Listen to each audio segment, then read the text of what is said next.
Bienvenidos, esto es Crónicas desde la UCI para la UCI, un proyecto que busca acercarte al mundo del intensivo de una manera más amena y práctica. Aquí exploraremos ese límite donde la ciencia, la intuición y el cansancio comparten el mismo turno.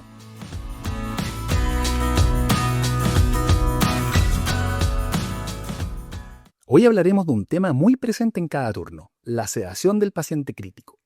No hay ventilador, shock ni pronación que no nos obligue a decidir cuándo sedar, con qué y hasta cuándo.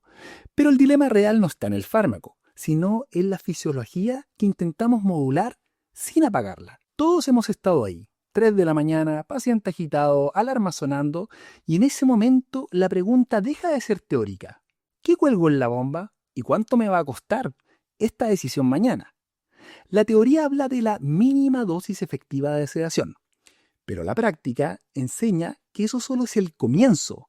Cada droga tiene su lado útil y su costo oculto, y entender esa dualidad es lo que define si estamos sedando o simplemente durmiendo al paciente. Empecemos por un viejo conocido, el propofol, nuestro caballo de batalla. Su virtud está en lo predecible de su farmacocinética. Esta actúa sobre el sistema GABA, pero no como las benzodiazepinas. El propofol potencia la acción inhibitoria del GABA, uniéndose al receptor GABA-A, y a altas dosis incluso puede activar el receptor directamente o retardar la salida del neurotransmisor. El resultado es una neurona hiperpolarizada, menos excitable, que se traduce clínicamente en sedación profunda y pérdida rápida de conciencia. Tiene un inicio de acción casi inmediato y una eliminación breve, lo que permite ese control on-off, tan útil en el paciente crítico. Podemos suspender la infusión, evaluar la ventana neurológica y reiniciar en minutos. La dosis recomendada parte baja y se titula según respuesta con un rango de mantenimiento amplio. Pero lo importante no es memorizar números, sino entender sus costos. El primero de estos costos es que no tiene efecto analgésico. El paciente puede estar dormido, pero sigue sintiendo dolor, por lo que siempre debe ir acompañado de un opioide como el fentanilo. El segundo, su impacto hemodinámico. Provoca vasodilatación periférica y al mismo tiempo inhibe el sistema nervioso simpático. Es un doble golpe, agranda la cañería y frena las bombas, que las mantiene llenas. Resultado, hipotensión y bradicardia, a veces incluso severas. En pacientes sépticos, con disfunción ventricular, esto puede ser un verdadero desastre si no nos anticipamos. Hay que tener una volemia asegurada y un vasopresor listo. El tercer costo viene con este aspecto lechoso del propofol, entiéndase su formulación lipídica. Este es un caldo de cultivo para bacterias, por lo que la técnica séptica y el recambio de sistemas cada 12 horas son obligatorios. Además, aporta lípidos y puede elevar los triglicéridos en infusiones prolongadas. Y el riesgo más temido es el síndrome de infusión de propofol o PRIS, que si bien es raro, puede llegar a ser devastador. Dosis altas o uso prolongado pueden causar disfunción mitocondrial, acidosis metabólica severa, rabdomiólisis, hipercalemia, falla renal y arritmias graves. Si se sospecha, la conducta es claramente suspender y brindar soporte. Pasemos al otro protagonista del turno, la dexmetomidina o conocida como Presex. Si el propofol es el martillo, la dexmetomidina es el bisturí. Es más fina, más selectiva. Es un agonista alfa-2 adrenérgico que actúa en el locus coeruleus en el tronco encefálico, inhibiendo la liberación de norepinefrina. En la práctica es como silenciar el sistema despertador del cerebro. Por eso la sedación que produce se parece mucho al sueño fisiológico. El paciente descansa, pero puede despertar si lo estimulas. Es la famosa sedación cooperativa, muy útil en las fases de destete o en pacientes que necesitan mantener cierto nivel de interacción. No causa depresión respiratoria significativa y tiene un efecto analgésico propio. Además, se asocia con una menor incidencia de delirium y facilita la extubación. Pero también tiene sus sombras. La acción alfa-2 periférica puede provocar bradicardia e hipotensión, especialmente si se usa una dosis de carga rápida, práctica ya abandonada en la mayoría de las unidades.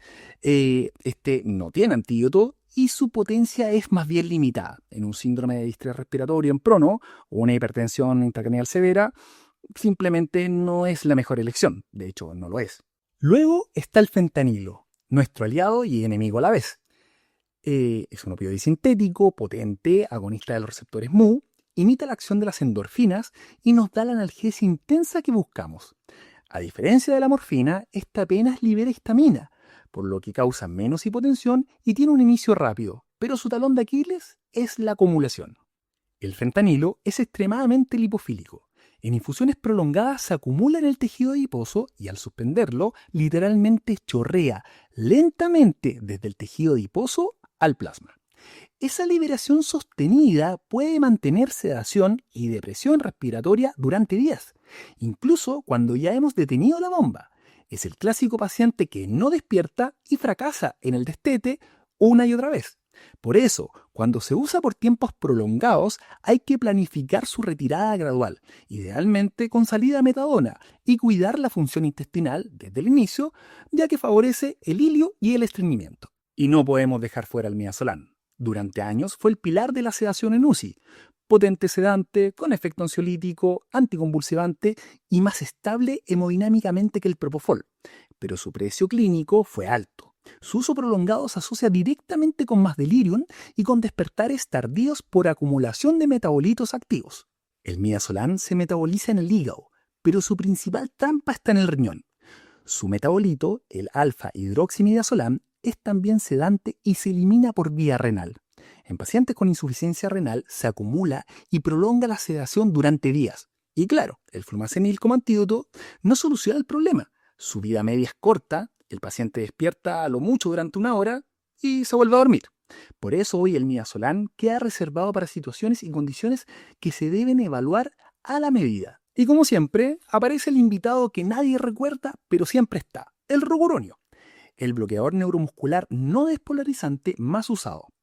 Este actúa en la unión neuromuscular compitiendo con la acetilcolina por los receptores nicotínicos, impidiendo la contracción muscular. Pero lo más importante es lo que no hace. No seda, por obvio que parezca, no alivia el dolor. Paralizar sin sedar es una de las mayores violencias que se pueden cometer en la medicina intensiva. Antes y durante su uso, el paciente debe estar profundamente sedado y con manejo analgésico adecuado. En muchos centros se ha incorporado la monitorización del bloqueo neuromuscular con TOF, Train of Thought, una técnica que aplica pequeños estímulos eléctricos para medir cuán profundo es el bloqueo. Es algo habitual en pabellón y que hoy gana espacio también en la UCI, porque permite evitar complicaciones asociadas al uso prolongado de bloqueadores como la miopatía del paciente crítico, especialmente cuando se combinan con corticoides. Volvamos al dilema inicial, el objetivo, la acumulación y el delirium. Sabemos que no existe un fármaco perfecto, lo que hay son etapas y objetivos. En la fase aguda, cuando se necesita control rápido y sedación profunda, por ejemplo en un distrés respiratorio que vamos a pronar, en un estatus epiléptico o una hipertensión intracraneal, el propofol y el midazolam, combinados o no con fentanil, son las herramientas adecuadas. Pero una vez superada esta etapa, seguir con la misma estrategia se vuelve parte del problema. La sedación moderna debe ser secuencial. Empieza profundo, pero debe evolucionar hacia una especie de limpieza farmacológica. Reducir opioides, rotar a dexmedetomidina, incorporar analgesia multimodal y sobre todo evaluarlo de forma diaria. Dormir a un paciente es fácil. Despertarlo bien, sin delirio y respirando solo, eso es medicina intensiva. Sedar sin perder el control es recordar que la farmacología nunca reemplaza al juicio clínico. Cada bomba que colgamos es una decisión fisiológica y al mismo tiempo un acto ético. Sedar sin perder el control es encontrar el punto justo entre proteger al paciente y no apagarlo más de lo necesario. Ese equilibrio más técnica es conocimiento y ese criterio que se va desarrollando en nuestro trabajo.